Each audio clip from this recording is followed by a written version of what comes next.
And if we look in our Finder, we now have YouTube videos, and it has all of our folders and even this blank file, which is awesome because now we can customize our top level folders, and we can put in our system folders the stuff that drives our business or whatever our projects are.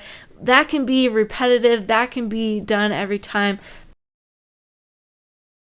Creating a file structure that is consistent but unique enough for different projects and different needs, that's what we're looking for.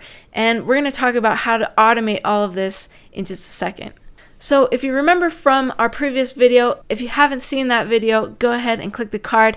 What we've done is we've made a shell script so that we can now create a folder structure without us having to sit there and go right click, new folder, create a new folder, rename it for every one of our projects that we'll be doing. So we want a bunch of project folders to be under our clients folder, right? But we don't want to have it be called project every time, because that doesn't make sense and we'll just end up overwriting stuff.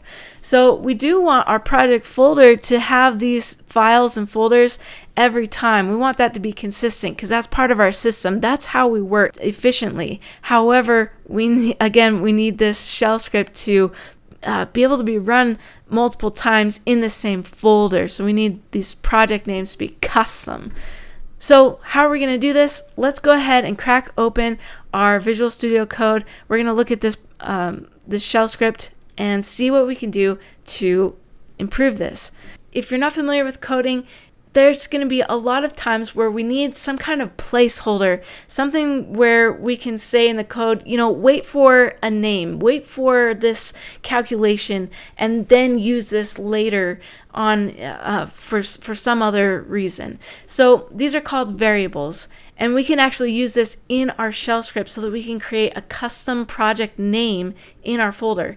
So what we're going to want to do is we're going to crack open the terminal again, just so you can see what's happening here.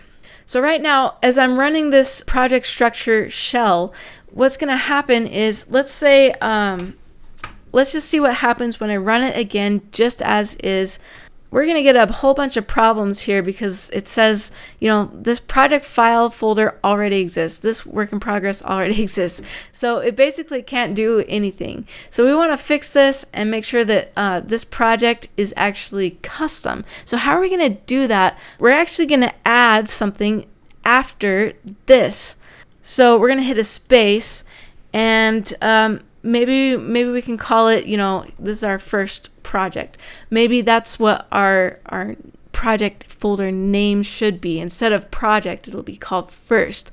So when we're using commands in the terminal, there are often other things that we type in addition to just the command. So an example is make directory, mkdir. That is your command, but you created the file name by, choosing a file name, and this is actually essentially your variable, your placeholder. That's the custom name that you want a folder to be named when you're making this. So we're going to do the same thing with our shell script, and all it takes is a very short modification. So what we're going to do is we're going to exit out here. We know that we want our project folder to now be custom. We want it to change every time. So what I'm going to do is I'm going to push $, and then the number 1. Now what this is saying is basically we're going to take that first word that's after that main command when we run the shell script. We're going to take that and stick it here wherever we see this number 1. So this is your variable or your placeholder for whatever comes after the name of your shell script when you're running this in the terminal. If we were to change this, we can save and we'll open up the terminal. So now if I go back up and I'm going to run this, but this time I want it to create a new file. So let's just a new project. Here's a brand new project name, and if we hit enter, we can see, we still got a couple of variables, and I'll show you why in just a second, but let's check out what happened in the Finder. So you can see here, we have our project, which is what we already knew about. And now we have new project. That's something that wasn't there before. If I go back in here and maybe I'm going to change it to first. Now we have a first folder. This is awesome. This is exactly what we want, at least the start of what we want, right? So we now are able to customize what this top level folder is. So now let's go ahead and check out what's wrong here. In these errors, it says make directory WIP. Oh, the file already exists. So let's check this out. When we're looking at our shell script, we can see we actually go into the project folder, and then we try to make these folders inside of it. So that's actually where we need to repeat this variable, because we want to first create it and then go into that folder, not go into the project folder, which was already there before. So if by simply changing that, we're going to save it. Let's go ahead, go back here, and let's run it. And again, let's just go ahead and delete everything. So even the project folder. So we have a totally empty directory. Now we're going to make a brand new project. Let's say YouTube videos. So hit enter. We don't have any errors, which is a good sign.